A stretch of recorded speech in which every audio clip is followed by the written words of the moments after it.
Pernahkah Anda membayangkan hal seperti ini? Jika Anda adalah satu-satunya orang yang tidak diundang ke sebuah pesta keluarga yang bahagia, lalu tagihan pesta itu datang atas nama Anda. Kisah yang akan saya ceritakan sekarang adalah tentang sebuah kenyataan yang lebih kejam daripada imajinasi terburuk sekalipun, acara kumpul keluarga besar dari pihak suami saya. Namun, acara itu diadakan tanpa sepengetahuan saya. Merasa tidak bisa lagi menahan ini, saya berniat mendatangi mereka untuk meminta penjelasan. Tepat pada saat itu, telepon dari Mama berdering. "Kirana, segera blokir semua black card itu sekarang juga." Suara Mama terdengar begitu panik. Dan benar saja, 3 jam kemudian, ibu mertua saya dipermalukan di sebuah hotel mewah karena tidak bisa melakukan pembayaran. "Mohon maaf, Bu. Sepertinya semua black card yang ibu miliki telah diblokir." "Kirana, kulitmu bagus sekali." "Ya, kalau dirawat sedikit saja, pasti langsung glowing." Maya, sahabatku, tak henti-hentinya memuji sambil mengoleskan masker mahal ke wajahku. Aku terbaring di ranjang estetik, memejamkan mata sambil tersenyum senang. Ini adalah klinik kecantikan Maya, yang dikelola oleh sahabat lamaku itu. Sejak Maya membuka kliniknya, aku menjadi pelanggan setia. Waktu perawatan kulit setiap Rabu sore ini adalah kebahagiaan kecil di tengah kesibukanku yang padat, sebuah rutinitas yang tak pernah kulewatkan. Ting, ponsel Maya berbunyi. Ia menghentikan gerakannya sejenak. "Sebentar, ya," katanya. Aku perlahan membuka mata, melihat ekspresi wajahnya yang tiba-tiba menegang aneh. Setelah ragu sejenak, Maya menyodorkan ponselnya ke hadapanku. "Kirana, coba lihat ini." Aku menyipitkan mata, menatap layar ponselnya. Itu adalah postingan Instagram Story dari Citra, sepupu suamiku, Bagas Pramono. Sebuah meja bundar besar dipenuhi hidangan mewah, dan di sekelilingnya, seluruh anggota keluarga suamiku duduk berkumpul. Ibu mertuaku, Larasati Wibowo, duduk di kursi utama dengan senyum lebar di wajahnya, mengangkat gelas anggur. Lokasinya adalah Li Feng, restoran Tiongkok di Hotel Mulia Jakarta. Tulisannya, "Kumpul keluarga hari ini." Kumpul keluarga? Jantungku serasa jatuh ke perut. "Tidak ada yang menghubungimu sama sekali?" tanya Maya hati-hati. Aku sontak bangkit dari ranjang, membuat masker di wajahku retak. Dengan tangan gemetar, aku memeriksa ponselku. Tidak ada pesan WhatsApp, tidak ada panggilan tak terjawab. Pagi tadi, saat berangkat kerja, Bagas bilang dia ada acara makan malam kantor, jadi aku tidak perlu menyiapkan makan malam untuknya. Darahku terasa mendidih. Ini sudah yang ketiga kalinya. Bulan lalu saat ulang tahun ibu mertuaku, dan sebelumnya saat acara tunangan adik iparku, aku selalu menjadi yang terakhir tahu, atau bahkan tidak diberitahu sama sekali. Setiap kali itu terjadi, Bagas hanya sambil lalu berkata lupa, dan ibu mertuaku akan meminta maaf dengan nada dibuat-buat. "Aduh, maaf, ibu benar-benar tidak kepikiran." "Kirana, tenang dulu." Maya mencoba menenangkanku, tapi sia-sia. Aku sudah tidak tahan lagi. Aku merobek masker dari wajahku dengan kasar, bangkit dari tempat tidur dan mulai mengenakan mantelku. Kali ini, aku harus menyelesaikan semuanya. Tanganku gemetar karena marah, bahkan untuk mengancingkan mantel pun terasa sulit. Wajah ibu mertuaku yang selalu tersenyum palsu, dan sikap pengecut suamiku yang selalu menghindar setiap kali ada masalah keluarga, terlintas di benakku. 3 tahun pernikahan, aku selalu menjadi orang asing di rumah ini. Saat itu, ponselku berdering. Nama Mama muncul di layar. Aku mengambil napas dalam-dalam sebelum menjawab. "Ma, aku lagi ada urusan penting." "Kirana, dengarkan Mama. Segera blokir semua black card yang Mama berikan padamu." Sekarang juga, suara Mama terdengar sangat tegas dan tidak seperti biasanya. Latar belakangnya terdengar ramai, sepertinya ia sedang di luar. Aku tertegun sejenak. "Hah? Kenapa tiba-tiba, Ma?" "Tidak ada waktu untuk menjelaskan. Lakukan saja apa yang Mama bilang." Terutama kartu tambahan yang diberikan oleh Larasati Wibowo itu, langsung bekukan. Suara panik Mama membuatku merinding. Tapi, tidak ada tapi. Mama meninggikan suaranya, sesuatu yang jarang sekali ia lakukan. Mama sedang dalam perjalanan ke bandara. Nanti malam setelah sampai di rumah, Mama jelaskan detailnya. Ingat, blokir semua black card itu sekarang. Panggilan terputus, dan aku hanya bisa berdiri mematung. Ada apa? Tanya Maya dengan wajah khawatir. Aku menggelengkan kepala, otakku berputar cepat. Mamaku bukan orang yang suka panik tanpa alasan. Pasti ada sesuatu yang sangat serius. Tanpa pikir panjang, aku segera menelepon layanan pelanggan bank. Jari-jariku bergerak cepat di layar. Ya, tolong bekukan semua kartu tambahan atas nama saya. Benar, pemegang kartu utama adalah Ibu Larasati Wibowo, mohon diproses segera. Setelah menutup telepon, aku menghela napas panjang. Tetapi kecurigaan di hatiku semakin besar. Black card itu diberikan oleh ibu mertuaku setelah kami menikah, katanya untuk tambahan biaya hidup. Meskipun aku jarang menggunakannya, kenapa Mama tiba-tiba menyuruhku memblokirnya? Jadi, kamu tetap akan pergi ke hotel? Tanya Maya sambil menyerahkan tasku. Aku menggigit bibirku. Iya. Justru karena ini, aku harus ke sana. 30 menit kemudian, aku sudah berdiri di depan pintu masuk restoran Li Feng di Hotel Mulia. Di balik dekorasi mewah, terdengar suara tawa dan obrolan yang riuh. Aku mengambil napas dalam-dalam, merapikan penampilanku, lalu berjalan masuk dengan percaya diri. Loh, itu Kirana kan? Yang pertama kali melihatku adalah tante keduaku. Senyum di wajahnya langsung memudar. Meja yang tadinya ramai mendadak hening. Lebih dari 10 pasang mata serempak menatapku terkejut, canggung, dan beberapa bahkan menunjukkan permusuhan yang terang-terangan. Ibu Larasati Wibowo duduk di kursi utama, mengenakan gaun sutra mewah dan kalung zamrud yang kuberikan sebagai hadiah tahun lalu.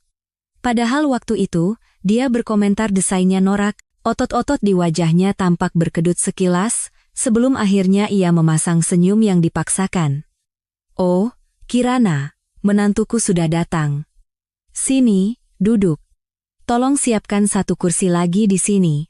Ia melambaikan tangan dengan ramah, seolah-olah sudah tahu aku akan datang. Aku tidak bergerak. Aku memandangi satu persatu orang di meja itu, lalu mengunci pandanganku pada Bagas yang duduk di sebelah ibunya. Wajah suamiku pucat pasi, sumpit yang dipegangnya jatuh ke lantai dengan bunyi tak. Mas Bagas, katanya malam ini ada acara makan malam kantor? Suaraku terdengar luar biasa tenang. Sebelum Bagas sempat membuka mulut, ibu mertuaku menyela. Aduh, acaranya tiba-tiba dibatalkan, sayang. Ibu mau menghubungimu, tapi kamu kan setiap Rabu sore selalu perawatan kulit, jadi ibu takut mengganggu.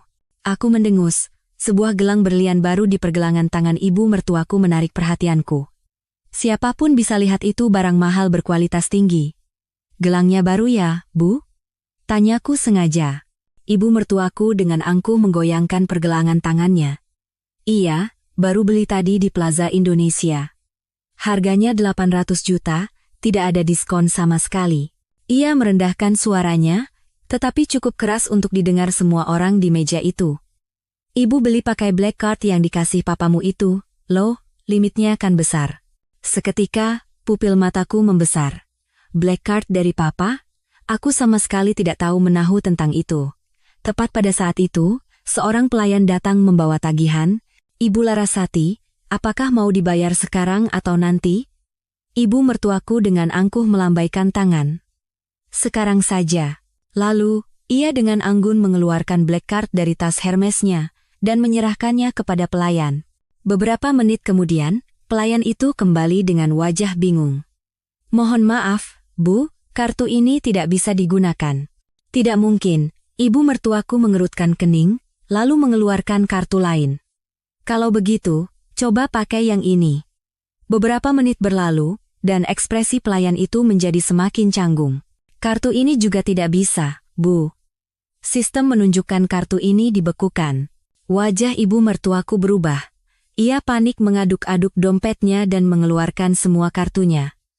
Ia mencoba semuanya, satu persatu. Meja menjadi sunyi senyap, semua orang menahan napas menyaksikan pemandangan itu. Aku berdiri di sana, akhirnya mengerti apa arti peringatan Mama. Mohon maaf sekali, Bu. Suara pelayan itu semakin pelan. Setelah kami periksa, semua black card yang ibu miliki statusnya telah ditutup. Setelah keheningan yang mencekam, tawa kecil seseorang memecah kesunyian.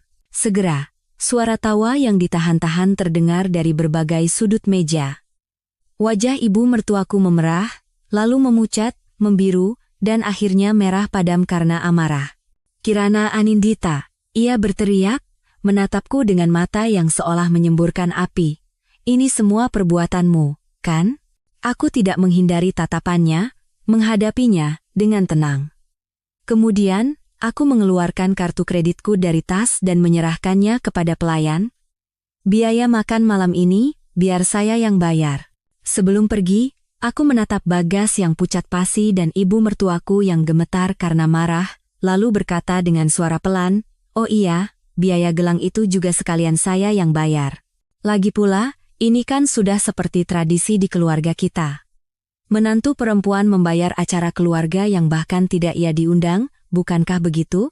Saat aku melangkah keluar dari hotel, angin malam yang dingin menampar pipiku yang panas, ponselku bergetar. "Bagas." Tanpa ragu, aku menekan tombol tolak. Semua yang terjadi malam ini terasa seperti sebuah drama absurd, tapi aku punya firasat kuat, ini hanyalah permulaan. Apa yang sebenarnya Mama ketahui? Apakah ada masalah dengan keuangan keluarga suamiku?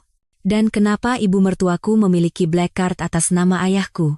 Ribuan pertanyaan berputar di kepalaku, tapi satu hal yang pasti saat ini, kebenaran dari pernikahan ini mungkin jauh lebih mengerikan dari yang pernah kubayangkan. Berdiri di depan pintu apartemen kami, aku ragu sejenak sebelum meletakkan jariku di sensor sidik jari. Dari dalam, terdengar samar suara TV. Jelas Bagas sudah pulang lebih dulu. Aku mengambil napas dalam-dalam dan menempelkan ibu jariku ke sensor. Klik, pintu terbuka. Di sofa ruang tengah, Bagas sedang duduk, menatap kosong ke layar TV sambil terus mengganti saluran dengan remote. Mendengar pintu terbuka, ia menoleh dengan cepat, matanya merah padam. "Baru pulang sekarang?" Suaranya serak dan penuh amarah. Aku tidak menjawab, langsung berjalan ke dapur dan menuang segelas air dingin. Air dingin yang mengalir ke tenggorokanku seakan sedikit mendinginkan api di dadaku. Setelah keluar dari hotel, aku menyetir tanpa tujuan selama 2 jam, mencoba menenangkan pikiranku. "Kirana, aku sedang bicara denganmu." Bagas membanting remote ke meja dan berteriak. Ia menghampiriku dengan langkah besar. "Kamu tahu tidak betapa malunya Mama hari ini gara-gara kamu?" Seluruh keluarga menertawakannya. Aku perlahan meletakkan gelas dan menghadapinya. "Lalu menurutmu, seberapa malunya aku saat melihat foto itu di media sosial?" Seluruh keluarga berkumpul, tapi hanya aku yang tidak ada. Ini sudah yang ketiga kalinya, Mas Bagas. Ketiga kalinya, itu acara dadakan. Ia mengacak-acak rambutnya dengan frustrasi. "Tidak bisakah kamu sedikit lebih pengertian? Mama kan sudah tua, bisa saja beliau lupa." "Lupa?" Aku tertawa sinis. "Tapi kenapa beliau tidak lupa membeli gelang berlian seharga 800 juta dengan black card pemberian Papa, kartu yang bahkan aku tidak tahu keberadaannya?" Ekspresi Bagas langsung menegang. Jakunnya bergerak naik turun, dan pandangannya mulai goyah. Itu adalah ekspresi yang sangat kukenal, kebiasaan yang selalu muncul setiap kali ia berbohong atau menyembunyikan sesuatu. "Black card apa? Aku tidak mengerti apa yang kamu bicarakan." Ia berbalik, mencoba menghindar. Aku menahan lengannya. "Jangan pura-pura tidak tahu. Tadi di hotel, ibumu sendiri yang bilang dia membeli gelang itu dengan kartu dari Papa." "Dari mana kartu itu? Kenapa ibumu yang memegangnya?" Bagas menyentakkan tanganku. Suaranya tiba-tiba meninggi. "Sudah cukup. Kamu tidak perlu ikut campur urusan keluargaku. Memangnya kamu siapa? Kalau bukan karena uang ayahmu, keluarga kami." Ia berhenti, tapi sudah terlambat. Seketika, pupil mataku menyempit, dan hawa dingin merambat dari ujung kaki ke seluruh tubuhku. "Apa katamu?" Aku melangkah mendekatinya. "Lanjutkan bicaramu. Kalau bukan karena uang Papa, keluarga kalian akan kenapa?" Bagas membuang muka, napasnya terengah-engah. Keheningan yang berat rasa menyesakkan. "Jadi, ini kebenarannya," suaraku mulai bergetar. "Selama ini, seluruh keluargamu memakai uang keluargaku. Semua pembicaraan tentang dana investasi keluarga dan semacamnya itu bohong, kan? Bukan seperti yang kamu pikirkan. Akhirnya ia membuka mulut, tapi suaranya terdengar sangat lemah. Lalu seperti apa? Aku mengambil kunci mobil di atas meja. Malam ini, aku akan menginap di rumah Mama. Pikirkan baik-baik selama itu. Apakah kamu akan memberitahuku yang sebenarnya, atau terus menganggapku bodoh? Kirana, ia berteriak dari belakang, tapi aku sudah membanting pintu dan keluar. Angin malam mengacak-acak rambutku, dan mengeringkan air mata yang menggenang di pelupuk mataku. Duduk di kursi pengemudi, aku mencengkeram setir begitu erat hingga buku-buku jariku memutih. Dari kaca spion, aku bisa melihat siluet Bagas berdiri di balkon. Sosoknya terlihat sangat kecil dan kabur di tengah kegelapan malam. Rumah orang tuaku adalah sebuah rumah besar di Menteng, sekitar 40 menit berkendara. Waktu yang cukup bagiku untuk kembali tenang. Lampu-lampu neon memantul di jalanan basah bekas hujan, tampak berantakan dan pecah berkeping-keping. Persis seperti pernikahanku saat ini. Kirana. Mama, yang membukakan pintu, terkejut melihatku. Loh, jam segini kok kesini? Ada apa? Melihat wajah Mama yang familiar, emosi yang susah payah kutahan akhirnya runtuh. Air mataku mengalir deras. Seperti anak hilang, aku menangis terseduh-seduh di pelukan Mama. Ada apa, Nak? Kamu bertengkar dengan Bagas? Mama menepuk-nepuk punggungku dengan lembut, membawaku ke ruang keluarga. Sambil terisak, aku menceritakan semua yang terjadi hari ini, termasuk kalimat Bagas yang tidak selesai itu. Ekspresi Mama menjadi semakin serius, dan di akhir ceritaku, ia menghela napas panjang. Ma, tapi bagaimana Mama bisa tahu kalau black card itu harus diblokir? Aku menyeka air mataku dan mengajukan pertanyaan yang terus menggangguku. Mama pergi ke dapur dan membuatkan secangkir teh hangat untukku. Tadi malam, Mama menerima sebuah pesan anonim. Isinya mengatakan kalau kondisi keuangan perusahaan Bagas sedang tidak baik dan bisa membahayakan aset keluarga kita. Pesan itu juga menyebutkan kalau kartu tambahan atas namamu sebenarnya terikat pada kartu utama milik mertuamu. Jadi, kalau kartu utama diblokir, kartumu juga akan ikut terblokir. Pesan anonim? Siapa yang mengirimnya? Tidak tahu. Nomornya disembunyikan. Mama menggelengkan kepala. Rencananya, Mama mau bicara denganmu baik-baik setelah pulang hari ini, tapi tidak menyangka masalahnya akan meledak secepat ini. Aku menyesap teh. Kehangatannya menyebar ke seluruh tubuhku, sedikit menenangkan pikiranku yang kacau. Apa Papa tahu soal ini? Papamu sedang dinas di Singapura, jadi Mama belum sempat memberitahunya. Mama ragu sejenak sebelum bertanya. Kirana, Mama mau tanya. Selama 3 tahun menikah, apakah keluarga mertuamu pernah meminjam uang darimu atau Papa? Aku berpikir sejenak. Secara langsung sih tidak pernah, Ma. Tapi Mas Bagas beberapa kali menyebutkan tentang dana investasi keluarga mereka, katanya imbal hasilnya sangat bagus, jadi dia menyarankan untuk menanamkan modal kalau ada dana lebih. Setahuku, Papa pernah berinvestasi sekitar 5 miliar rupiah. Wajah Mama seketika pucat pasi. Apa? Papamu tidak pernah bilang apa-apa sama Mama? Jantungku ikut berdebar kencang. Apakah ini masalah serius, Ma? Besok pagi, Mama akan langsung hubungi pengacara dan akuntan kita. Suara Mama terdengar tegang. Kita harus cari tahu apa sebenarnya rencana keluarga Bagas. Malam itu, aku berbaring di tempat tidur kamarku semasa kecil, tidak bisa tidur. Kejadian selama 3 tahun terakhir berputar di kepalaku seperti film. Ibu mertuaku yang selalu bersikap berlebihan setiap kali bertemu orang tuaku, Bagas yang selalu bertanya detail tentang kondisi keuangan keluarga kami, dan tawaran investasi ke dana keluarga mereka yang muncul tiba-tiba. Semuanya terasa mencurigakan. Menjelang fajar, aku baru bisa terlelap, tapi suara dering telepon yang keras membangunkanku. Aku mengucek mata dan meraba-raba mencari ponsel.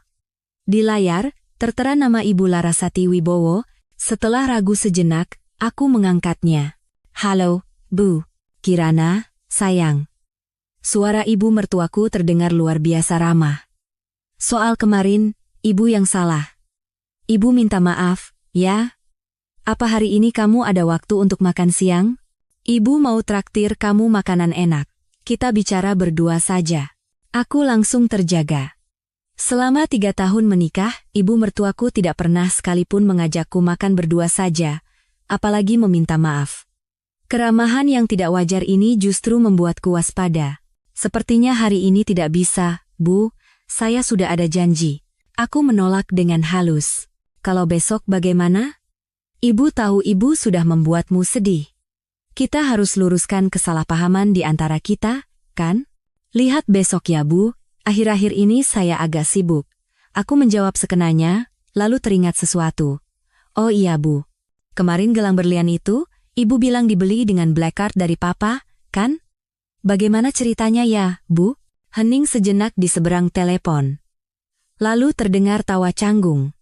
Aduh, Ibu ini pikun sekali. Ibu salah bicara. Itu kartu Ibu sendiri. Kartu dari papamu itu sudah lama tidak dipakai. Kebohongan yang sangat jelas. Aku menggenggam ponselku erat-erat. Oh begitu? Tapi kenapa ya pelayannya bilang semua black card Ibu diblokir? Itu mungkin karena ada masalah di sistem bank mereka. Kirana, semalam Bagas tidak bisa tidur sama sekali. Loh, kalian jangan sampai renggang gara-gara masalah ini, ya? Baik, Bu. Maaf, saya sedang tidak bisa bicara lama. Saya tutup dulu ya. Aku tidak ingin mendengar suaranya yang penuh kepalsuan lebih lama lagi dan segera menutup telepon. Begitu meletakkan ponsel, sebuah pesan WhatsApp masuk. Dari Susan, teman kuliahku yang sekarang menjadi eksekutif di sebuah bank asing. Kirana, bisa ditelepon? Penting. Pesan yang singkat namun mendesak. Aku langsung meneleponnya. Susan, ada apa? Kirana, dengarkan baik-baik. Ini mungkin topik yang sensitif, tapi aku merasa harus memberitahumu. Kemarin, ada peringatan yang muncul di sistem manajemen risiko internal bank kami, terkait perusahaan suami kamu. Jantungku mulai berdebar kencang. Peringatan apa? 3 anak perusahaan grup mereka, dalam 6 bulan terakhir, telah mengambil pinjaman hampir 100 miliar rupiah, hanya dari bank kami. Anehnya, agunan yang mereka gunakan untuk semua pinjaman itu adalah aset pabrik yang sama. Ini jelas agunan ganda, kemungkinan besar penipuan pinjaman. Susan berhenti sejenak, lalu melanjutkan. Yang lebih aneh lagi, begitu dana pinjaman masuk, dalam waktu kurang dari 48 jam, semuanya ditransfer ke rekening di luar negeri. Tanpa sadar aku mencengkeram selimutku. Maksudmu? Aku tidak bisa bilang pasti, tapi ini terlihat seperti upaya melarikan aset ke luar negeri. Kirana, karena ini sepertinya menyangkut keluargamu juga, aku merasa perlu memberitahumu lebih dulu. Terima kasih, Susan. Setelah menutup telepon, pikiranku menjadi kosong. Jika apa yang dikatakan Susan benar, maka keluarga suamiku tidak hanya memiliki masalah keuangan, tetapi kemungkinan besar terlibat dalam tindak kriminal. Dan investasi 5 miliar dari ayahku. Ponselku berdering lagi. Kali ini, Bagas. Aku tidak menjawabnya, langsung berganti pakaian dan turun ke bawah. Mama sedang membaca koran di meja makan. Aku duduk di hadapannya dan berkata dengan tegas, "Ma, tolong berikan kontak detektif swasta yang Mama kenal." Mama mengangkat kepalanya dengan terkejut. Tiba-tiba, "Ada apa lagi?" Aku menceritakan semua yang kudengar dari Susan. Wajah Mama menjadi semakin kaku. Mama akan segera hubungi Pak Ansori, pengacara kita, dan atur janji dengan detektif Irawan.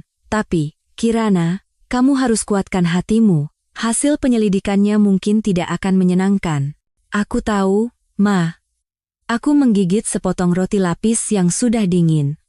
Rasanya hambar. Tapi aku harus tahu kebenarannya. Saat itu, bel pintu berbunyi. Asisten rumah tangga kami membuka pintu, dan suara Bagas terdengar. "Permisi, Bu. Apa Kirana ada di sini?" Aku dan Mama saling berpandangan.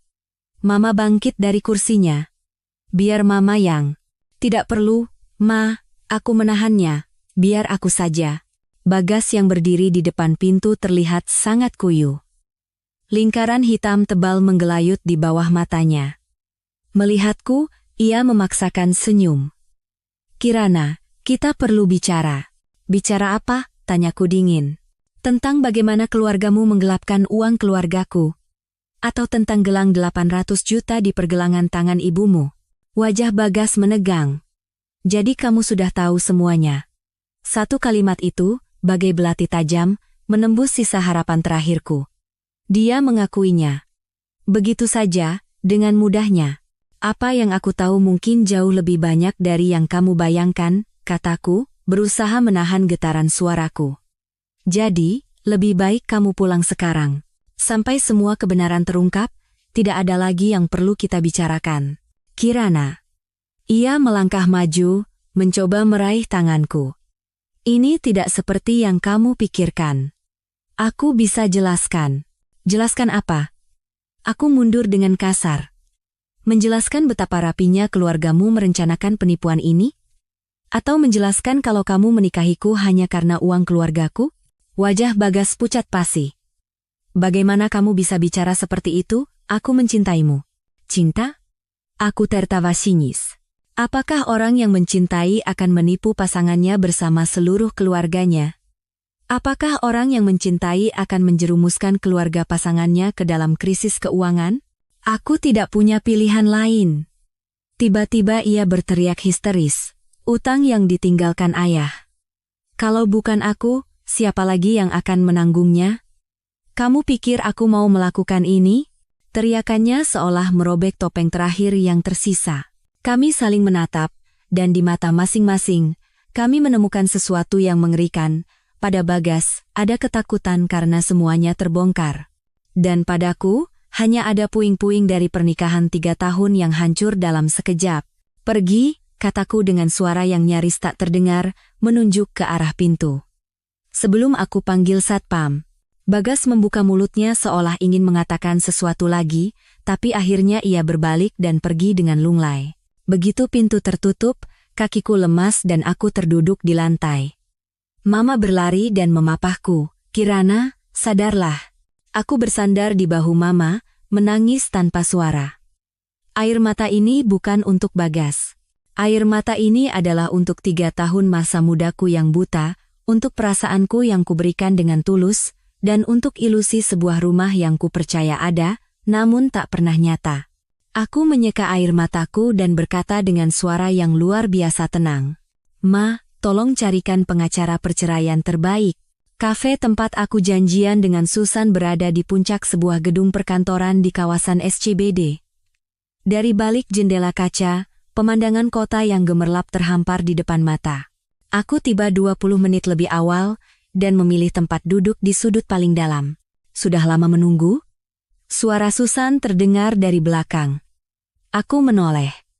Susan, dengan setelan kerja hitam yang rapi, berdiri sambil memegang sebuah amplop coklat. Tidak, baru saja sampai. Aku memaksakan senyum. Wajahmu tidak seburuk yang kubayangkan, kata Susan, langsung ke inti pembicaraan begitu ia duduk. Ini data pinjaman grup keluarga suami kamu selama 2 tahun terakhir. Ia merendahkan suaranya dan mendorong amplop itu ke arahku. Situasinya lebih parah dari yang kita duga. Dengan tangan gemetar, aku membuka amplop itu. Isinya penuh dengan laporan keuangan dan salinan kontrak pinjaman. Di bagian paling atas, ada daftar agunan, dan yang mengejutkan, di sana tertulis rumah mewah yang saat ini ditinggali keluarga mertuaku, atas nama Ibu Larasati Wibowo. Mereka menjadikan rumah yang mereka tinggali sebagai jaminan. Aku mengangkat kepala tak percaya. Susan mengangguk. Bukan itu saja. Dengan satu rumah ini, mereka mengambil pinjaman dari 3 bank yang berbeda. Jelas ini penipuan pinjaman. Dan lihat ini. Ia menunjuk selembar dokumen. Semuanya adalah pinjaman jangka pendek dengan bunga tinggi. Suku bunga terendahnya saja 18% per tahun. Aku membaca angka-angka mengerikan itu, merasa mual. Uang yang setiap bulan diberikan Bagas sebagai biaya hidup, ternyata adalah utang yang tak berbeda dari pinjaman lintah darat.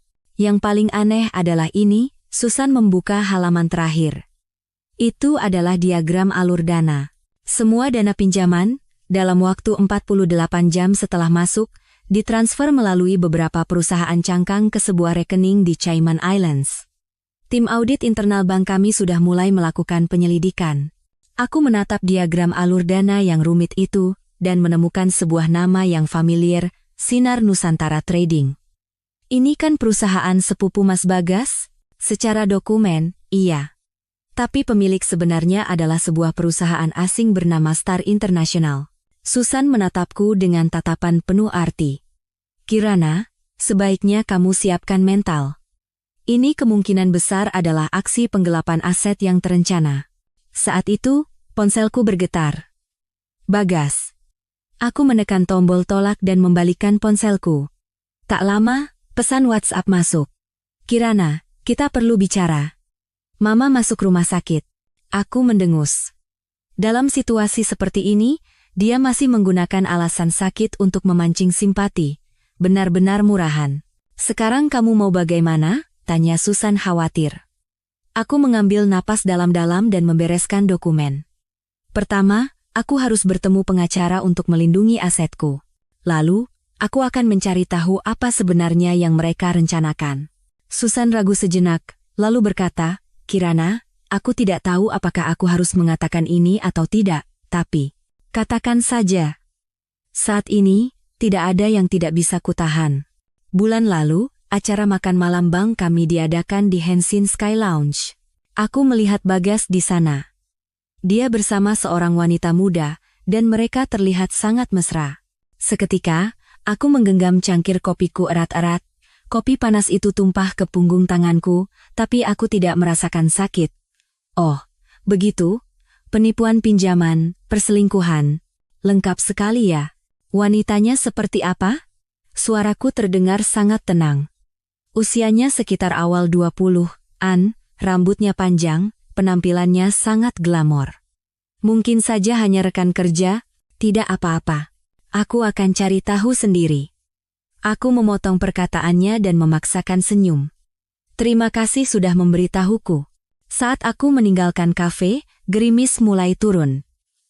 Tanpa payung, aku membiarkan tetesan air hujan yang dingin jatuh di wajahku.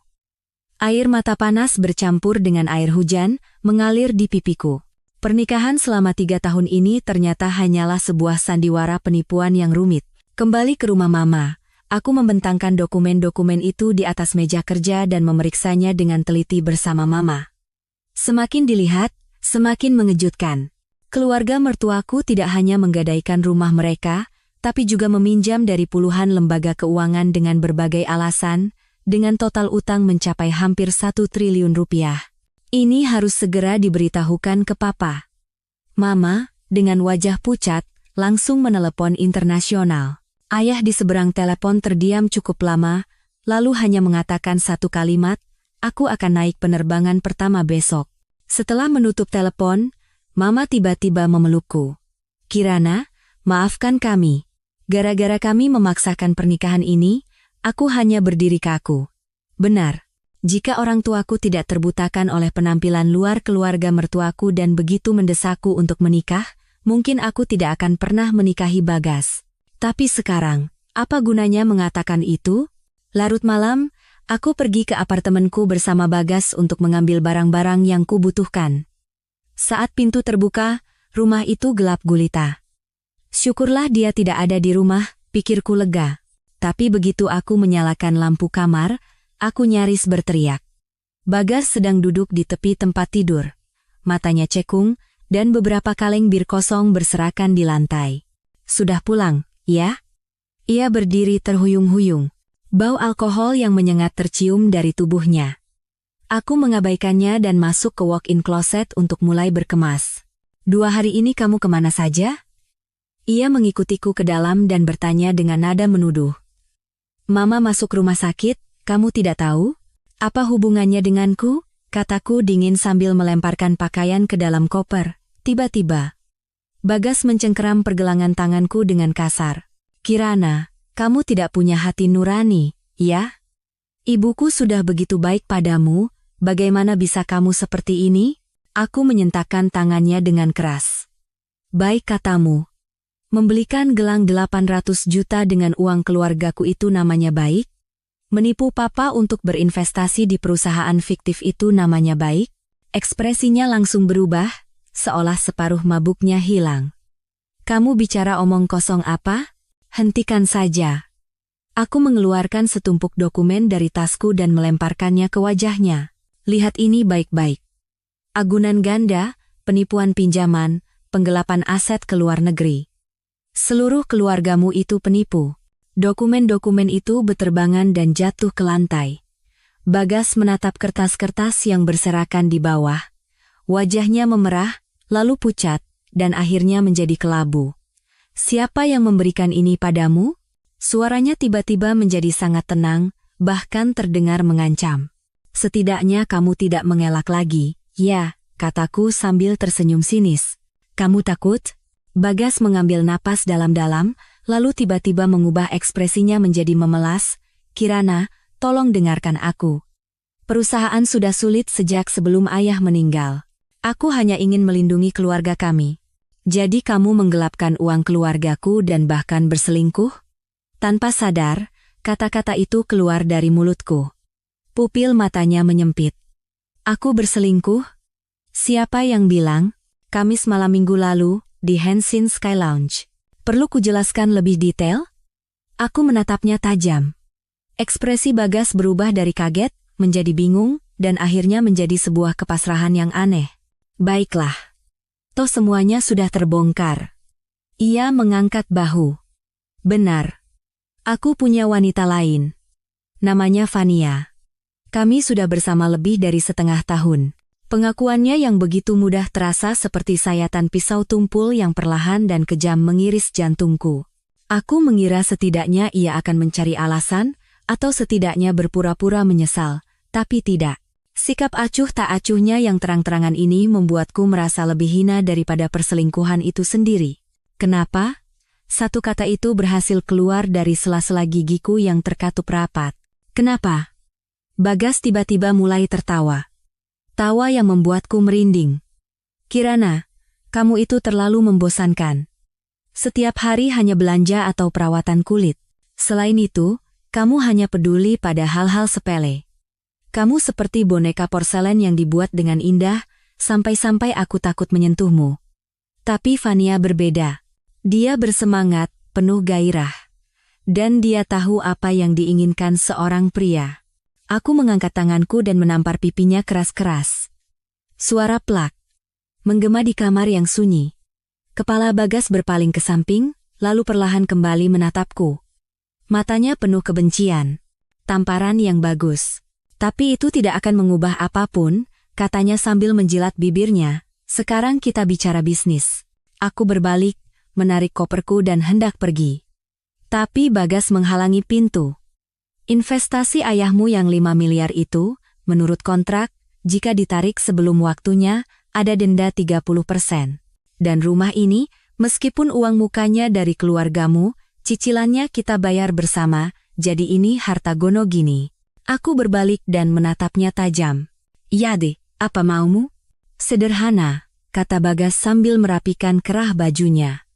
Aku butuh 10 miliar rupiah sekarang juga. Minta pada ayahmu, katakan akan ku kembalikan beserta bunganya sebulan lagi. Sebagai imbalannya, aku akan menceraikanmu dengan tenang. Uang investasi ayahmu juga akan ku kembalikan penuh. Aku menatapnya dan merasa pria di hadapanku ini begitu asing dan mengerikan. Ini bukan Bagas yang ku kenal, yang lembut dan penuh perhatian. Ini adalah orang lain, orang yang bisa menjual jiwanya demi uang. Mimpi saja, kataku, menekan setiap suku kata. Keluargaku tidak akan memberikan sepeser pun padamu. Wajah Bagas menegang. Kalau begitu, jangan harap bisa bercerai dengan mudah. Aku akan mengulur prosesnya selama 1 atau 2 tahun, dan akan kupastikan kamu hancur. Aku tidak ingin berbicara dengannya lagi, mendorongnya ke samping dan berjalan menuju pintu. Saat aku memegang gagang pintu, ponselnya berdering. Bagas melihat nama penelepon, lalu dengan wajah tegang pergi ke balkon untuk menerima telepon. Secara naluriah, aku mendekati pintu balkon tanpa suara. Dari balik kaca, aku bisa mendengar percakapannya yang terputus-putus. Tidak bisa. Uang itu tidak bisa disentuh sekarang. Aku tahu batas waktunya sudah dekat. Beri aku waktu seminggu lagi. Wanita itu tidak mau bekerja sama. Darahku seketika terasa dingin. Rencana apa yang sedang ia susun? Uang apa yang ia maksud? Setelah menutup telepon, Bagas terkejut melihatku berdiri di depan pintu. Kamu menguping pembicaraanku? Meminta waktu seminggu dari siapa? Aku menatap matanya lurus. Bukan urusanmu. Ia mendorongku dan masuk ke ruang tamu. Pikirkan baik-baik tawaranku, beri aku jawaban dalam 3 hari. Kalau tidak, kenapa? Tanyaku provokatif. Ia tersenyum dingin. Kamu akan menyesal. Meninggalkan rumah yang pernah penuh dengan kenangan manis itu, tanganku gemetar hebat hingga sulit memegang setir. Setelah berkendara beberapa saat, aku menepikan mobil dan menelungkupkan kepala di atas setir, menangis tanpa suara. Pernikahan selama 3 tahun ini ternyata hanyalah sebuah sandiwara penipuan yang rumit. Ponselku bergetar. Pesan WhatsApp dari sahabatku, Maya. Sayang, besok sore jadi ke klinik, kan? Ada ampul baru dari Swiss, aku sisihkan khusus untukmu. Membaca pesan hangat dari sahabatku, tiba-tiba aku mengambil sebuah keputusan. Aku menelepon detektif Irawan. Pak Irawan, saya minta tolong selidiki beberapa orang, biaya bukan masalah. Keesokan sorenya, aku datang ke klinik Maya sesuai janji. Begitu melihatku, Maya berteriak, "Ya ampun, kamu kenapa? Kantung matamu sampai ke dagu, semalam tidak tidur?" Aku tersenyum getir dan menceritakan secara singkat apa yang terjadi selama beberapa hari terakhir. Mendengar ceritaku, Maya marah dan memukul meja. Manusia-manusia brengsek. Kirana, kamu harus segera temui pengacara. Iya, besok aku akan bertemu dengannya. Tapi aku butuh lebih banyak bukti. Tiba-tiba Maya merendahkan suaranya. Aku kenal seorang hacker yang sangat hebat. Biasanya dia membantu para istri mencari bukti perselingkuhan suami mereka. Mau ku kenalkan? Aku menggeleng. Tidak, aku ingin menyelesaikannya dengan cara yang legal. Yang lebih penting sekarang adalah memastikan kondisi keuangan mereka. Soal keuangan aku tidak begitu paham, tapi satu hal yang aku tahu, kata Maya sambil memegang tanganku. Kamu harus segera pindahkan semua aset atas namamu ke tempat yang aman. Orang seperti itu, kalau sudah terdesak, bisa melakukan apa saja. Aku mengangguk. Perkataan Maya benar. Percakapan telepon Bagas semalam sangat mencurigakan. Aku harus bersiap untuk kemungkinan terburuk. Oh, iya, kata Maya ragu-ragu. Kamu masih ingat Adrian Mahesa? Nama itu seperti sengatan listrik yang menembus jantungku. Adrian Mahesa. Cinta pertamaku semasa kuliah. Kami putus karena tidak direstui orang tuaku. Tapi ku dengar sekarang dia sangat sukses sebagai CEO sebuah perusahaan teknologi yang sedang naik daun. Tiba-tiba, kenapa tanya soal dia? Minggu lalu dia pulang ke Indonesia. Kemarin dia datang ke sini untuk perawatan, sempat menanyakan kabarmu. Maya mengamati ekspresiku. Kalau dia tahu kamu sedang dalam proses cerai, mungkin dia akan menghubungimu. Aku menggeleng. Sekarang aku tidak punya waktu untuk memikirkan hal seperti itu. Aku tahu. Hanya saja, bersiaplah, kata Maya sambil menghela napas. Jujur saja, dibandingkan Bagas yang kosong itu, Adrian 100 kali lebih baik. Coba saja dulu orang tuamu tidak. Maya, aku memotongnya. Yang sudah berlalu, biarlah berlalu. Tapi jauh di dalam hatiku, sebuah sudut yang sudah lama terlupakan, terasa sedikit bergetar. Jika saat itu aku memperjuangkan cintaku dengan Adrian, apakah hidupku akan berbeda sekarang? Pikiran itu segera ku tepis. Ini bukan waktunya untuk terjebak di masa lalu. Setibanya di rumah, Mama memberitahuku bahwa Papa memajukan jadwal penerbangannya dan akan tiba malam ini. Dalam beberapa hari, Mama terlihat jauh lebih kurus. Jangan terlalu khawatir, Ma, begitu Papa datang, semuanya akan beres. Mama bukan khawatir soal uang, Mama khawatirkan kamu, kami yang membuatmu jadi seperti ini. Ini bukan salah Mama, aku juga yang tidak bisa melihat orang dengan baik. Saat itu, bel pintu berbunyi.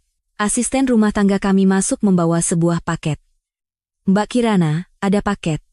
Aku menerima amplop tipis itu dengan heran. Tidak ada informasi pengirim. Saat ku buka, di dalamnya ada selembar foto. Foto punggung Bagas dan seorang wanita muda yang sedang check-in di resepsionis hotel. Tanggalnya tertera 3 bulan yang lalu. Di balik foto itu, tertulis dengan pensil.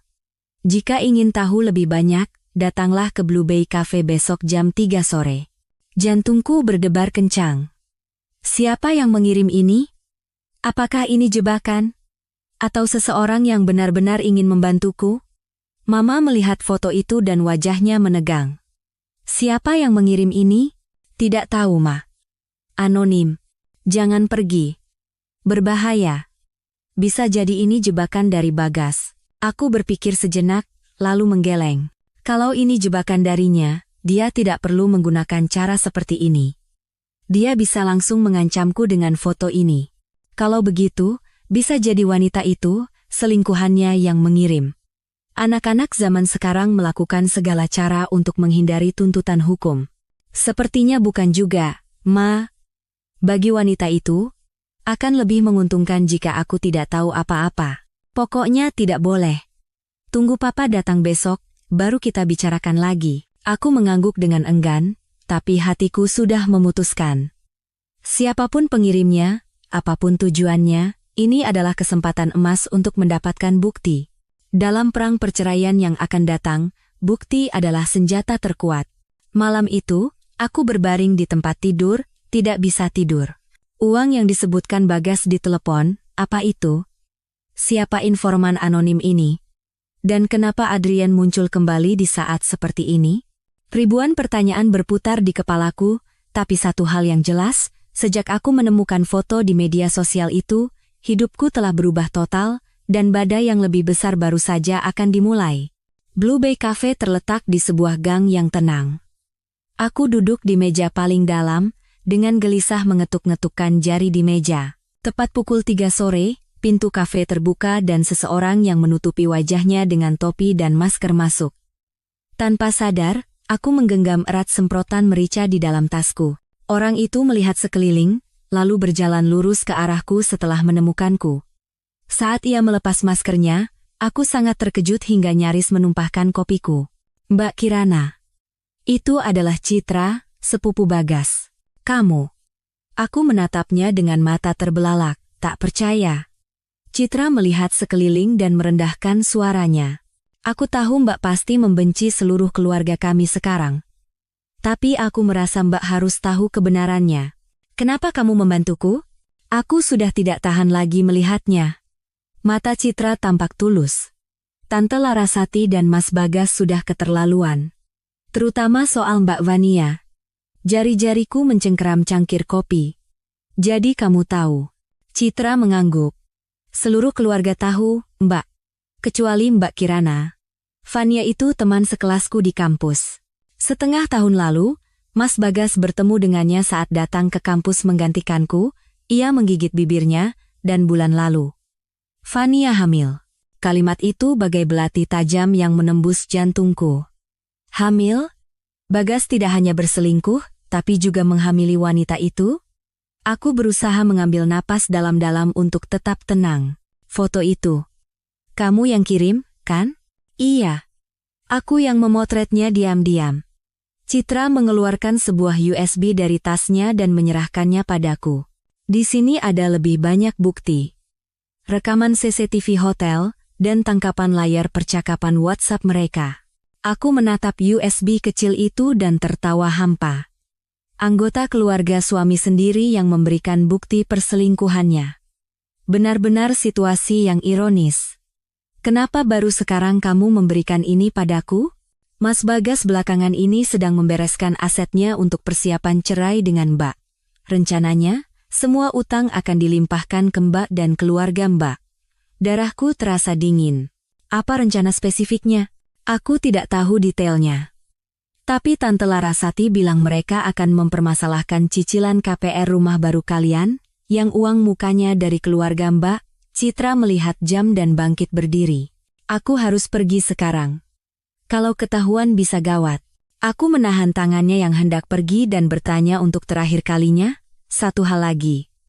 Kenapa kamu mengambil risiko sebesar ini untuk membantuku?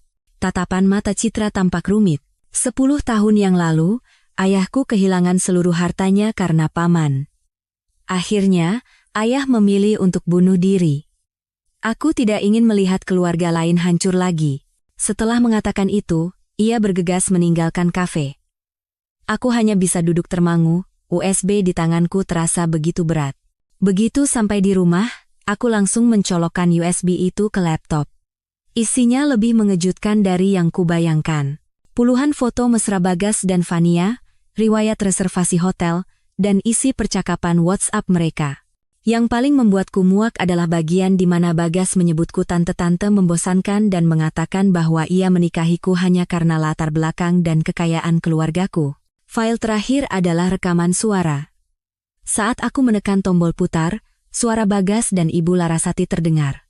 "Ma, bagaimana dengan pihak Kirana? Bagaimana kalau mereka tidak mau meminjamkan uang?"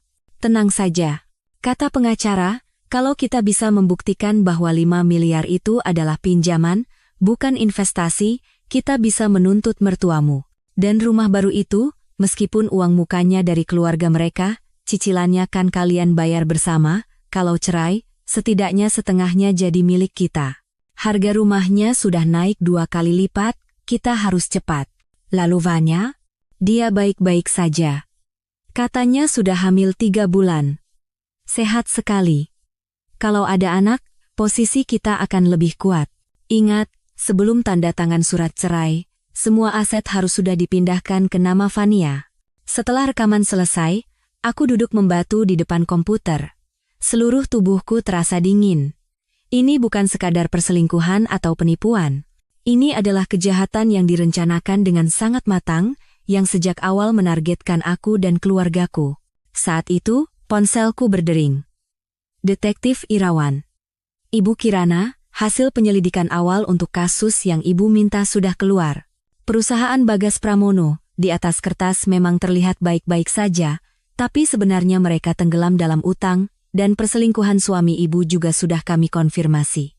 Tolong selidiki hal yang lebih penting dari itu," aku memotongnya. "Pertama, alur dana terbaru keluarga mertua saya. Kedua, latar belakang wanita bernama Fania itu." "Baik, Bu." "Oh, dan satu hal lagi. Kami menemukan catatan kunjungan Bagas Pramono ke sebuah klinik kandungan minggu lalu. Bersama seorang wanita muda." Aku memejamkan mata. Kuku-kukuku menancap di telapak tangan tanpa kusadari. "Terus selidiki. Biaya bukan masalah." Setelah menutup telepon, aku langsung menghubungi pengacara pribadi ayahku, Pak Ansori. Mendengar ceritaku, beliau langsung menyarankan 3 tindakan. Pertama, memindahkan semua tabungan atas namaku ke rekening orang tuaku. Kedua, mengumpulkan lebih banyak bukti tentang penipuan keluarga mertuaku. Ketiga, tidak gegabah membicarakan perceraian sebelum semua bukti terkumpul. Selama beberapa hari berikutnya, di permukaan aku bersikap seolah tidak terjadi apa-apa, tapi di bawahnya, aku bergerak cepat. Detektif Irawan setiap hari mengirimkan laporan baru, dan tim pengacara mempersiapkan langkah hukum. Ayah yang baru kembali dari Singapura, pada awalnya sangat marah, tetapi kemudian kembali tenang dan mulai mengambil langkah-langkah untuk melindungi aset keluarga kami. Jumat sore, saat aku sedang meninjau dokumen di kantor pengacara, sebuah telepon dari nomor tak dikenal masuk. "Dengan istri dari Bapak Bagas Pramono, kami dari UGD Rumah Sakit Pusat. Ibu mertua Anda, Ibu Larasati Wibowo, baru saja dibawa ke sini, kondisinya cukup kritis, beliau ingin berbicara dengan wali." Aku mengerutkan kening. "Gejalanya apa ya?" "Sepertinya serangan jantung akut, harus segera diurus administrasinya dan membayar uang jaminan." Aku nyaris tertawa sinis. Tepat di saat kami sedang mempersiapkan serangan balik, Ibu Larasati pingsan. Ini jelas sebuah pertunjukan. "Baik. Saya akan segera ke sana." Aku menjawab dengan bohong, dan begitu menutup telepon, aku langsung menghubungi Detektif Irawan. "Tolong periksa apakah ada pasien bernama Larasati Wibowo yang masuk UGD Rumah Sakit Pusat sore ini." 10 menit kemudian detektif itu menelepon kembali. "Catatan masuknya ada, Bu. Tapi menurut informasi, beliau masuk dengan berjalan kaki sendiri, dan hasil pemeriksaan menunjukkan tidak ada kelainan apapun." Sudah kuduga. Aku tersenyum dingin. Terus awasi. Saya juga akan ke rumah sakit sekarang. Di bangsal UGD, Ibu Larasati berbaring setengah duduk di tempat tidur. Wajahnya terlihat sangat segar, sulit dipercaya ia seorang pasien. Begitu aku masuk, ia tiba-tiba memegangi dadanya dengan ekspresi kesakitan. Kirana, akhirnya kamu datang juga. Ibu kira tidak akan bisa melihatmu lagi. Aku menahan rasa jijik dan berpura-pura khawatir. Kata dokter bagaimana, Bu? Katanya pasokan darah ke jantung kurang lancar. Harus dirawat inap untuk observasi, katanya sambil menghela napas. Uang jaminannya 5 juta rupiah, tapi ibu tadi kesini terburu-buru jadi tidak bawa kartu. Ternyata ujung-ujungnya uang. Aku tertawa dalam hati, sambil berkata dengan tenang, biar saya yang urus Bu. Sudah hubungi Mas Bagas? Belum. Dia kan lagi sibuk, ibu tidak mau membuatnya khawatir. Ibu Larasati membuang muka. Kirana, jangan simpan di hati ya perlakuan ibu yang dulu. Ibu minta maaf. Tentu saja tidak, Bu. Aku tersenyum dan menepuk-nepuk tangannya. Ibu istirahat saja. Biar saya yang urus administrasinya. Keluar dari kamar, aku langsung mengirim pesan WhatsApp ke Bagas. Mama ada di UGD Rumah Sakit Pusat. Katanya jantungnya bermasalah. Cepat ke sini. Kemudian, aku pergi ke loket pembayaran dan hanya membayar 1 juta dari total 5 juta uang jaminan. Setelah membayar, aku tidak langsung kembali ke kamar, melainkan duduk di kursi koridor untuk mengamati situasi. Kurang dari 20 menit, Bagas datang terburu-buru. Dan di belakangnya, seorang wanita muda mengikutinya. Napasku tercekat. Fania. Wanita di dalam foto itu muncul di hadapanku. Dia terlihat lebih muda dan lebih cantik dari bayanganku, dan perutnya sedikit membuncit. Mereka berdua berbicara beberapa patah kata dengan wajah tegang di koridor, lalu Bagas masuk ke kamar sendirian. Fania duduk di kursi tak jauh dariku, menunggunya. Ini adalah kesempatan emas. Aku cepat-cepat menyalakan kamera ponsel dan bersembunyi di balik pot tanaman, mulai merekam. Beberapa menit kemudian, Bagas keluar dari kamar, dan mereka berdua langsung berpelukan mesra. Dokter bilang itu cuma akting, minta uang, kata Bagas dengan nada jijik. Aktris tua itu aktingnya makin payah saja. Terus bagaimana? Tanya Fania dengan suara manja. Jangan biarkan bayi kita menunggu terlalu lama. Tenang saja. Aku sudah menemukan pembeli rumahnya. Begitu surat cerai ditandatangani, kita langsung bawa lari uangnya dan pergi dari sini, kata Bagas sambil mencium keningnya. Kalau urusan dengan wanita itu sudah selesai, kita menikah di Maladewa, ya? Apa istrimu tidak akan curiga? Kalau dia curiga memangnya kenapa? Apa yang bisa dilakukan putri manja yang tidak tahu apa-apa itu selain menangis? Bagas tertawa sinis dan pergi bersama Fania, sama sekali tidak menyadari kehadiranku yang bersembunyi di sudut. Aku menghentikan rekaman. Tanganku gemetar karena marah. Video ini akan menjadi senjata terkuat dalam gugatan cerai nanti. Tapi anehnya, alih-alih merasa menang, yang kurasakan hanyalah kesedihan yang mendalam dan rasa muak. Saat aku kembali ke kamar, Ibu Larasati sedang asyik menyantap makanan rumah sakit. Melihatku, ia kembali berakting kesakitan. Kirana, sudah dibayar uang jaminannya? Baru sebagian, Bu, kataku tenang. Oh iya, tadi Mas Bagas datang. Ekspresi wajahnya seketika berubah canggung.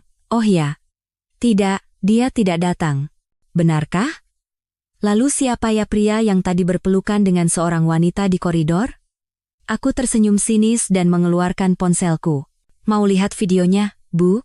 Wajah Ibu Larasati pucat pasi, sendok di tangannya jatuh ke lantai dengan bunyi nyaring. Kirana, itu salah paham. Tidak perlu ada penjelasan, aku memotongnya. Besok, pengacara saya akan mengirimkan surat gugatan cerai. Dan untuk biaya rumah sakit, karena putra ibu katanya punya banyak uang, suruh saja dia yang bayar. Aku berbalik setelah mengatakan itu. Dari belakang, terdengar teriakan histeris Ibu Larasati. Kirana Anindita, jangan pergi. Awas saja kalau kamu berani cerai, keluarga kami tidak akan tinggal diam. Pasien dan perawat yang lewat menoleh, tapi aku terus berjalan tanpa menoleh ke belakang.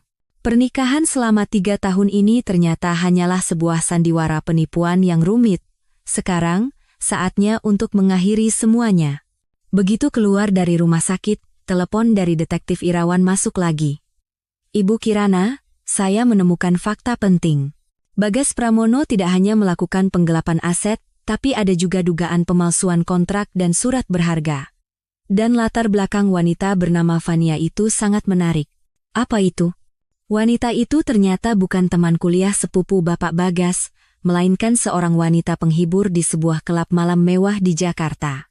Yang lebih aneh, sebelum bertemu Bagas, ia diketahui sangat dekat dengan seorang konglomerat properti bernama Surya Wijoyo.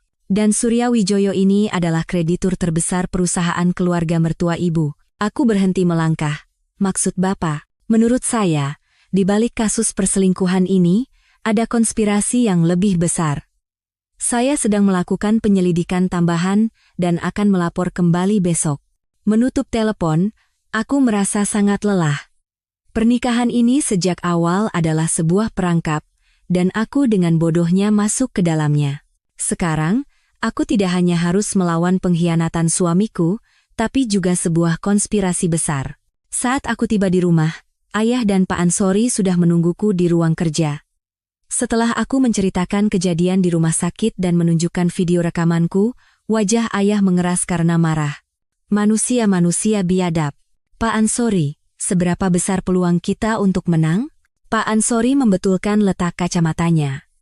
Bukti untuk tuduhan penipuan sudah lebih dari cukup. Ditambah dengan video ini, gugatan cerai sudah pasti kita menangkan. Tapi untuk mendapatkan kembali investasi Bapak yang 5 miliar itu, kita butuh bukti langsung yang lebih kuat bahwa uang itu adalah hasil dari tindakan penipuan. Detektif Irawan akan memberikan data tambahan besok. Lalu bagaimana dengan rumah baru itu? Saya sudah mengajukan permohonan sita aset. Besok, jika pengadilan mengeluarkan surat perintah sita, rumah itu akan dibekukan. Mereka tidak akan bisa menggelapkan sepeser pun. Ayah merangkul bahuku. Kirana, jangan terlalu tertekan. Mereka tidak layak membuatmu menderita. Aku memaksakan senyum. Aku tidak sedih, Yah. Aku hanya merasa konyol. Bagaimana bisa selama 3 tahun, aku sama sekali tidak mengenal sifat asli seseorang. Malam itu, aku berdiri di balkon, menatap lampu kota di kejauhan. Besok akan menjadi hari dimulainya pertempuran panjang ini. Bagaimana reaksi Bagas dan Ibu Larasati? Apa peran Fania yang misterius itu? Dan apakah Citra benar-benar membantuku karena hati nurani? Atau ada udang di balik batu? Ribuan pertanyaan berputar di kepalaku, tapi satu hal yang pasti, mulai besok, aku bukan lagi Kirana yang hanya bisa pasrah. Semua luka dan tipu daya yang diberikan keluarga mertuaku, akan kubalas setimpal. Saat itu, ponselku bergetar. Sebuah pesan teks dari nomor tak dikenal. Hati-hati dengan Fania. Ada orang di belakangnya? Besok jam 10 pagi, kita bertemu di tempat biasa. Seorang teman. Aku mengerutkan kening membaca pesan misterius ini. Siapa yang mengirimnya? Citra? Atau orang lain? Tempat biasa itu di mana? Saat aku sedang berpikir, satu pesan lagi masuk. Ajak serta akuntan ayahmu. Cahaya matahari pagi menembus celah gorden. Aku terjaga semalaman, memikirkan pesan misterius tadi malam. Hati-hati dengan Fania. Ada orang di belakangnya. Aku bangkit dari tempat tidur, mengenakan kemeja putih sederhana dan celana panjang hitam, lalu mengikat rambutku dengan rapi. Tatapan mataku di cermin jauh lebih tajam dan kuat dibandingkan sebulan yang lalu. Saat turun, Ayah dan Pak Wangsa, rekan lama Ayah sekaligus seorang akuntan ahli, sudah duduk di meja makan. Kirana, tidurmu nyenyak semalam? Ayah menyodorkan segelas susu hangat. Iya, aku menoleh ke Pak Wangsa. Pak Wangsa, hari ini saya mungkin butuh bantuan Bapak untuk memeriksa beberapa pembukuan. Pak Wangsa membetulkan letak kacamatanya. Tentu saja. Urusan ayahmu adalah urusanku juga. Aku ragu sejenak, lalu menceritakan tentang pesan teks semalam. Ayah mengerutkan kening. Apa ini bukan jebakan? Mereka yang sudah terdesak bisa melakukan apa saja. Sepertinya bukan, yah. Kalau ini suruhan Mas Bagas, dia tidak akan menyuruhku membawa akuntan. Siapapun orangnya, kita harus tetap berhati-hati. Aku sudah menyuruh beberapa pengawal untuk mengikutimu dari jauh. Kalau ada apa-apa, langsung hubungi ayah. Pukul 9:30 pagi, aku dan Pak Wangsa menuju lokasi yang ditentukan, Blue Bay Cafe, tempat yang sama di mana aku bertemu Citra. Di dalam mobil, Pak Wangsa memeriksa data keuangan yang kubawa sambil berdecak. Pembukuan ini terlalu berantakan. Jelas ini hasil kerja amatir. Ia menunjuk sebuah catatan transfer. Uang yang sama, dalam satu hari, melewati 5 perusahaan berbeda sebelum akhirnya masuk ke rekening di luar negeri ini. Apa bisa dilacak pemilik sebenarnya, Pak? Sulit. Perusahaan luar negeri seperti ini biasanya berlapis-lapis, jadi sulit menemukan pemilik aslinya. Tapi, ia menunjuk satu nama perusahaan. Star International. Rasanya aku pernah dengar nama ini. Mobil kami berhenti di depan kafe. Aku duduk di dekat jendela, mengawasi keadaan di luar. Tepat pukul 10, pintu kafe terbuka dan seorang pria tinggi masuk. Ia mengenakan setelan abu-abu tua dan kacamata berbingkai emas. Pria berusia awal 40-an dengan aura intelektual. Napasku tercekat. Aku mengenal pria itu. Surya Wijoyo, konglomerat properti terkenal di kota ini, dan kreditur terbesar perusahaan keluarga mertuaku. Ibu Kirana Anindita? Ia mendekati meja kami dan bertanya dengan sopan. Tanpa sadar tubuhku menegang. Pak Surya? Pesan itu dari Bapak? Pena? Ia duduk dengan tenang dan mengangguk singkat ke arah Pak Wangsa. Pak Wangsa. Saya sudah banyak mendengar tentang Anda. Pak Wangsa menatapnya dengan waspada. Anda mengenal saya? 10 tahun yang lalu, saat keluarga Pramono mengakuisisi PT Bangun Perkasa, Anda yang memimpin audit keuangannya, kan? Surya Wijoyo tersenyum tipis. Akuisisi itu akhirnya terbukti sebagai penipuan laporan keuangan, dan PT Bangun Perkasa hancur. Ekspresi Pak Wangsa seketika menegang. Anda, putra dari Pak Wijoyo, pemilik Bangun Perkasa? Beliau adalah ayah saya. Tatapan mata Surya Wijoyo menggelap. Ayah saya meninggal karena serangan jantung tidak lama setelah kejadian itu. Aku terkejut mendengar percakapan mereka. 10 tahun yang lalu, aku masih kuliah dan tidak tahu menahu tentang pertarungan bisnis seperti ini. Pak Surya, apakah alasan Anda memanggil kami hari ini adalah untuk balas dendam? Pena. Surya Wijoyo mengeluarkan sebuah map tebal dari tasnya dan meletakkannya di depanku. Ini adalah buku besar asli keluarga Pramono selama 5 tahun terakhir. Semua bukti tentang penggelapan pajak, agunan ganda, dan pelarian aset ke luar negeri ada di sini. Saat kubuka map itu, halaman pertama berisi diagram alur dana yang rumit, dan tujuan akhir dari semua uang itu adalah sebuah rekening dengan inisial SW. Surya Wijoyo. Itu saya, akunya dengan tenang. Saya adalah tujuan akhir dari semua aset yang mereka gelapkan. Tanganku gemetar hingga nyaris menjatuhkan map itu. Apa? Jadi kenapa? Kenapa Anda membantu saya? Surya Wijoyo tersenyum dingin. Utang keluarga Pramono pada saya bukan hanya soal uang, ada nyawa ayah saya. Nyawa adik perempuan saya yang bunuh diri karena depresi, dan 10 tahun hidup saya yang kuhabiskan untuk merencanakan balas dendam ini. Yang saya inginkan adalah kehancuran total keluarga Pramono. Suaranya mengandung kebencian yang mendalam. Ini bukan sekadar sengketa bisnis. Ini adalah dendam kesumat. Fania, dia orang Anda. Aku teringat isi pesan itu. Anda cerdas. Dia adalah umpan yang saya pasang untuk menjerat Bagas. Tapi belakangan ini anak itu mulai tidak patuh. Sepertinya dia benar-benar jatuh cinta pada Bagas. Katanya dia hamil. Bohong. Surya Wijoyo mendengus. Surat keterangan hamil itu palsu, saya yang menyuruh orang untuk membuatnya. Tujuannya agar Bagas bergerak lebih cepat. Aku mengambil napas dalam-dalam, mencoba mencerna semua informasi mengejutkan ini. Bagas tertipu oleh kehamilan palsu, dan dalang di baliknya adalah pria yang duduk di hadapanku ini. Kenapa Anda membantu saya? Aku menatap matanya lurus. Karena untuk saat ini, tujuan kita sama. Anda ingin melindungi aset Anda dalam perceraian, dan saya ingin menghancurkan keluarga Pramono. Ini adalah transaksi yang saling menguntungkan. Pak Wangsa angkat bicara. Pak Surya, bisakah kami mendapatkan salinan dari pembukuan ini? Tentu saja. Surya Wijoyo bangkit berdiri. Peran saya sampai di sini, sisanya terserah Anda berdua. Oh, dan hati-hati dengan Bagas. Sebentar lagi dia pasti akan mencoba melakukan sesuatu dengan rumah baru kalian sebagai jaminan. Setelah mengatakan itu, ia pergi begitu saja, seolah-olah ia hanya datang untuk minum kopi. Pak Wangsa menghela napas panjang.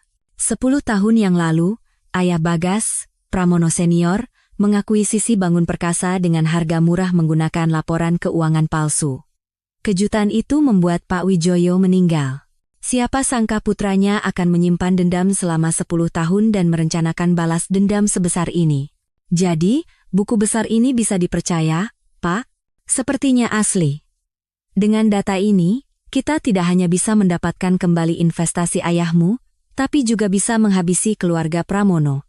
Begitu keluar dari kafe, aku langsung menghubungi Pak Ansori dan berjanji akan datang sore hari dengan bukti baru. Setelah menutup telepon, giliran Bagas yang menelepon. Aku mengambil napas dalam-dalam sebelum menjawab. Kirana, kamu di mana? Suaranya, tidak seperti kemarin, terdengar sangat lembut. Di luar, ada urusan. Oh, Mama sudah keluar dari rumah sakit. Kata dokter tidak apa-apa. Kirana, bisa kita bicara? Semalam aku mabuk, jadi salah bicara. Aku nyaris tertawa. Perubahan sikap drastis ini meniru siapa? Bicara apa? Kita ketemu.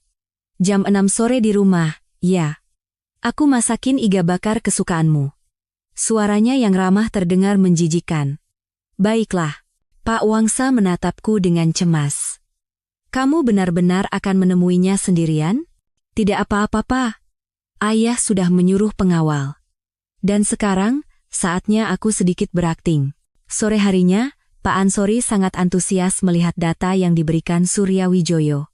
Dengan ini, tuduhan penipuan keluarga Pramono sudah lebih dari cukup untuk dibuktikan. Kita tidak hanya bisa memenangkan perceraian, tapi juga bisa menuntut ganti rugi. Tapi Bagas akan segera mencoba mengambil pinjaman dengan jaminan rumah baru kami. Secara hukum, itu harta bersama, jadi dia bisa menuntut pembagian aset. Itu sebabnya sikapnya tiba-tiba berubah hari ini. Kemungkinan besar begitu. Untuk sementara, berpura-puralah kooperatif. Kami sudah mengajukan permohonan sita aset, jadi besok surat perintah dari pengadilan akan keluar dan rumah itu akan dibekukan. Dari kantor pengacara, aku mampir ke klinik Maya. Gila, ini lebih seru dari drama. Orang bernama Surya Wijoyo itu benar-benar menakutkan, hidup 10 tahun dengan dendam. Maya menggeleng-gelengkan kepala. Kirana, bukti yang dia berikan mungkin bisa dipercaya, tapi jangan terlalu terlibat dengannya. Kamu bisa dimanfaatkan. Oh iya. Kemarin Adrian datang lagi. Dia menanyakan kabarmu, aku hanya bilang kamu sedang sibuk dengan urusan keluarga. Dia menitipkan kartu nama, katanya kalau butuh bantuan apapun, hubungi saja. Di kartu nama yang diberikan Maya, tertulis Adrian Mahesa, CEO, Star Technology, Star International. Aku teringat perkataan Pak Wangsa. Pukul 6 sore, aku tiba di apartemen. Begitu pintu terbuka, aroma lezat tercium dari dapur. Bagas, dengan celemek terpasang, sedang berakting sebagai suami yang sempurna. Sudah datang? Ia mencoba memelukku, tapi aku menghindar dan duduk di meja makan. Katanya ada yang mau dibicarakan? Di atas meja, makanan kesukaanku sudah tersaji. Dulu, aku pasti akan terharu, tapi sekarang semuanya terasa palsu. Kirana, aku minta maaf, aku sudah putus dengan Fania. Itu hanya kesalahan sesaat. Aku nyaris tersedak. Orang yang kemarin masih berpelukan di rumah sakit, hari ini sudah putus, lalu anak yang ada di dalam perutnya akan digugurkan. Toh itu anak hasil kecelakaan. Yang aku cintai hanya kamu, aku meletakkan sendokku. Pria ini, demi uang, bahkan rela mengorbankan anaknya yang belum lahir, meskipun kehamilan itu palsu. Jadi, apa intinya? Perusahaan sedang sedikit sulit, butuh dana. Bisakah kita menjadikan rumah ini sebagai jaminan untuk pinjaman? Hanya 3 bulan. Begitu ada dana masuk, aku akan langsung melunasinya. Sudah kuduga. Persis seperti perkiraan Surya Wijoyo dan Pak Ansori. Aku tertawa dalam hati, berpura-pura ragu. Berapa? Sekitar 10 miliar. Aku butuh waktu untuk berpikir. Tidak ada waktu. Pihak bank terus menagih, aku harus memutuskan besok. Melihat wajahnya yang panik, aku merasa situasi ini sangat lucu. Inikah wajah asli pria yang pernah kucintai? Baiklah. Besok kita ke bank bersama. Wajah Bagas langsung cerah. Kirana, terima kasih. Aku janji akan menjadi suami yang baik mulai sekarang. Aku menepis tangannya dan masuk ke kamar mandi. Aku menyalakan keran air kencang-kencang dan tertawa tanpa suara. Besok surat sita dari pengadilan akan keluar. Coba saja kalau bisa. Malam itu, aku pura-pura tidur di tempat tidur. Bagas mengendap-endap mendekat, menggunakan jariku untuk membuka kunci ponselku. Ia dengan cepat memeriksa sesuatu, lalu meletakkannya kembali. Begitu ia keluar dari kamar, aku langsung memeriksa ponselku. Di folder baru dihapus, ada foto diagram alur dana dari Surya Wijoyo yang sudah dipulihkan. Kenapa dia? Keesokan paginya, aku dan Bagas pergi ke bank. Petugas bank memeriksa dokumen, lalu mengerutkan kening. Aneh. Apartemen ini statusnya sedang dalam proses sita jaminan oleh pengadilan, jadi tidak bisa dijadikan agunan pinjaman atau dijual. Apa? Bagas sontak berdiri. Siapa yang mengajukan sita? Pemohonnya atas nama Ibu Kirana Anindita. Bagas menatapku dengan mata menyala-nyala. Ini perbuatanmu. Iya, kataku tenang menghadapinya. Bukan hanya rumah ini, tapi seluruh aset atas namamu mungkin sudah dibekukan. Kamu mau mati, hah? Saat ia mengangkat tangannya, 2 pengawal yang berjaga di belakang langsung melumpuhkannya. Aku mengeluarkan surat gugatan cerai dari tasku dan menyodorkannya. Tanda tangani. Itu yang terbaik untuk kita berdua. Ekspresi Bagas berubah dari marah, menjadi kaget, dan akhirnya menjadi senyum sinis yang aneh. Kirana Anindita, jangan pikir ini sudah berakhir. Kita lihat saja siapa yang akan tertawa terakhir. Sorenya, Pak Ansori menelepon. Katanya Bagas menghubunginya, bersedia menyetujui perceraian dengan syarat aku melepaskan hak atas investasi 5 miliar itu. Sikap yang anehnya terlalu kooperatif. Tepat saat itu, ayah menelepon, mengajakku pergi ke pesta perayaan ulang tahun perusahaan kolega besok malam, untuk refreshing dan bertemu orang-orang baru. Keesokan malamnya, aku mengenakan gaun hitam sederhana dan pergi bersama ayah ke ballroom hotel mulia. Saat ayah sedang menyapa kenalannya, aku berdiri sendiri sejenak. Tiba-tiba, suara yang familiar terdengar. Kirana. Aku menoleh. Di sana, Adrian Mahesa berdiri. Setelah bertahun-tahun, ia bukan lagi pemuda dalam ingatanku, melainkan seorang pria dewasa yang matang dan tampan. Adrian, lama tidak bertemu. Kamu semakin cantik. Hening yang canggung menyelimuti kami. Aku dengar dari Maya, kamu sedang ada sedikit masalah. Ini masalah pribadi. Aku bisa menyelesaikannya sendiri. Kirana, kalau butuh bantuan apapun, kapanpun, hubungi aku. Nomorku masih sama. Matanya menunjukkan kekhawatiran yang tulus. Saat aku hendak mengucapkan terima kasih, pintu ballroom terbuka dan Bagas masuk. Di lengannya, Fania bergelayut manja. Ia mengenakan gaun merah ketat, dan perutnya sama sekali tidak buncit. Aku mematung. Bagaimana mereka bisa ada di sini? Bagas melihatku dan Adrian, lalu tersenyum provokatif dan mendekat. Wah, Kirana. Kebetulan sekali. Di sebelahmu siapa? Adrian Mahesa. CEO Star Technology. Adrian lebih dulu mengulurkan tangan. Mendengar nama Star Technology, ekspresi Bagas seketika menegang. Sayang, tidak dikenalkan? Fania menyahut dengan nada manja. Istriku, Kirana Anindita. Dan di sebelahnya, temannya. Istri? Suara Fania menajam. Katanya mau cerai. Teriakannya membuat orang-orang di sekitar menoleh. Wajahku memanas karena marah dan malu. Tepat pada saat itu, Adrian merangkul bahuku. Kirana, ayahmu mencari. Ayo kita ke sana. Berkat bantuannya, aku bisa menghindar, tapi dari belakang terdengar suara mereka berdua bertengkar. Tidak perlu marah karena orang seperti mereka, kata Adrian sambil menyodorkan segelas sampainya. Saat aku menenggak sampainya itu dalam sekali teguk, ponselku bergetar. Sebuah pesan foto dari nomor tak dikenal. Di dalam foto, ada Bagas dan Fania yang sedang check-in di hotel semalam, dan di belakang mereka, berdiri Surya Wijoyo. Tak lama, pesan teks masuk, permainan baru saja dimulai. Setelah pesta selesai, Adrian mengantarku pulang. Apapun yang terjadi, hubungi aku. Suaranya yang lembut membuat emosi yang kutahan selama beberapa minggu terakhir meluap. Begitu masuk ke rumah, pesan misterius itu datang lagi. Besok jam 9 pagi, lobi kantor pusat perusahaan Bagas. Akan ada tontonan menarik. Keesokan paginya, TV menyiarkan berita tentang kerumunan demonstran di depan kantor perusahaan Bagas. Mereka adalah karyawan dari perusahaan rekanan yang pembayarannya tertunggak. Berita itu bahkan menyebutkan rumor bahwa perusahaan Bagas akan segera bangkrut.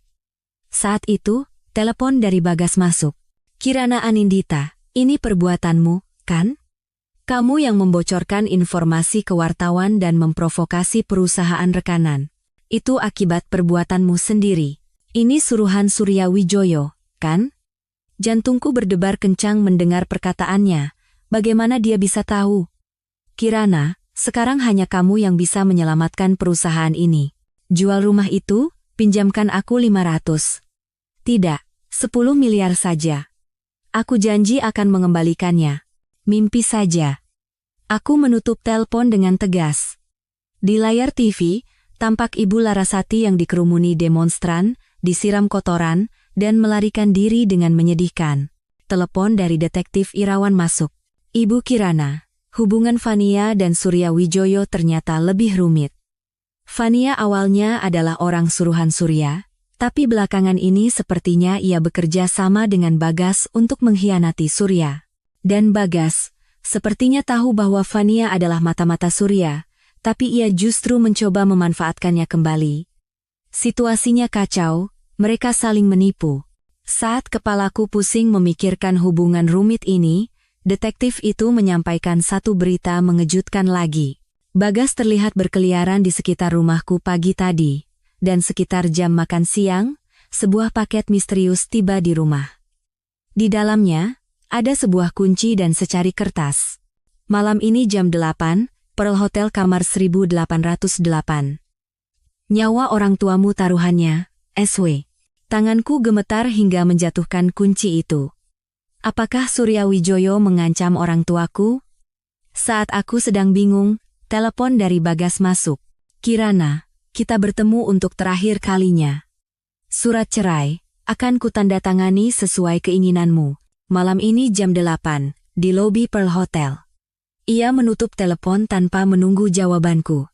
Pearl Hotel, hotel yang sama yang disebutkan Surya.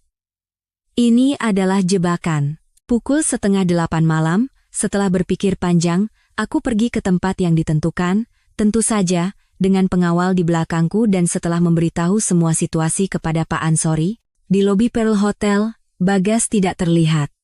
Tepat pukul 8, pesan teks masuk. Naik ke kamar 1808. Sendirian. Kalau tidak, orang tuamu akan celaka. Aku memberi isyarat kepada pengawal untuk menyusul 5 menit lagi, lalu masuk ke lift. Pintu kamar 1808 sedikit terbuka. Saat aku masuk dan menyalakan lampu, aku nyaris berteriak. Bagas terikat di kursi, berlumuran darah. Di sebelahnya, Surya Wijoyo berdiri sambil tersenyum memegang gelas anggur. Ibu Kirana, Anda tepat waktu. Apa-apaan ini? Mewakili Anda untuk membalas dendam. Pria sampah ini kan mencoba memukul Anda. Surya menunjuk layar laptop. Di layar, terputar rekaman saat Bagas hendak mengangkat tangannya padaku di depan bank. Setiap gerak-gerik bajingan ini ada dalam genggaman saya. Tentu saja, termasuk rencana palsunya dengan Vania untuk menipu saya. Bagas yang terikat meronta ketakutan. Kirana, tolong aku. Orang gila ini mau membunuhku. Ibu Kirana, mari kita buat kesepakatan. Surya mengeluarkan sebuah USB. Di sini ada semua bukti kejahatan keluarga Pramono. Akan kuberikan ini pada Anda, sebagai gantinya, bantu saya menyelesaikan balas dendam saya. Saya ingin melihat wanita bernama Larasati Wibowo itu berlutut di kaki saya, memohon ampun, seperti yang dialami ayah saya. Saat itu, pintu didobrak dan para pengawal masuk. Surya tersenyum tenang. Silakan putuskan, Ibu Kirana. Aku menatap Bagas yang gemetar dan Surya yang matanya dipenuhi kegilaan, bergantian, lalu aku memutuskan. Saya akan lapor polisi. Aku mengeluarkan ponsel dan menekan 112. Penyekapan ilegal, penganiayaan. Anda selesai. Wajah Surya menegang. Anda akan menyesal, Ibu Kirana. Mungkin saja. Tapi setidaknya malam ini, saya bisa tidur nyenyak. Keesokan harinya, keluarga mertuaku menjadi berita utama di semua media. Ibu Larasati ditangkap polisi atas tuduhan penipuan. Bagas, setelah dirawat di rumah sakit, meneleponku dan mengamuk, meminta uang damai dari hasil penjualan rumah. Malamnya, ia bahkan datang ke rumahku dalam keadaan mabuk, menyebarkan foto-foto paparazi yang menunjukkan aku dan Adrian bersama, dan menuduhku berselingkuh. Akhirnya, ia dihajar oleh ayah dan diusir. Beberapa hari kemudian, aku menerima kabar yang tidak bisa kupercaya dari rumah sakit. Aku hamil 5 minggu. Di tengah situasi terburuk ini, aku mengandung anak dari pria yang mengerikan itu. Takdir benar-benar kejam. Aku bimbang antara menggugurkan atau melahirkannya. Tepat saat itu, pesan dari Surya Wijoyo masuk lagi. Lahirkan anak itu. Aku akan pastikan Bagas tidak akan pernah tahu seumur hidupnya. Kalau tidak, besok seluruh dunia akan tahu tentang kehamilanmu. Kenapa Surya Wijoyo ingin melindungi anakku? Apa tujuan sebenarnya? Dan beberapa hari kemudian, aku menghadapi kebenaran yang mengerikan. Bagas ternyata bukan anak kandung ayahnya, dan anak di dalam kandunganku adalah satu-satunya pewaris darah keluarga Pramono.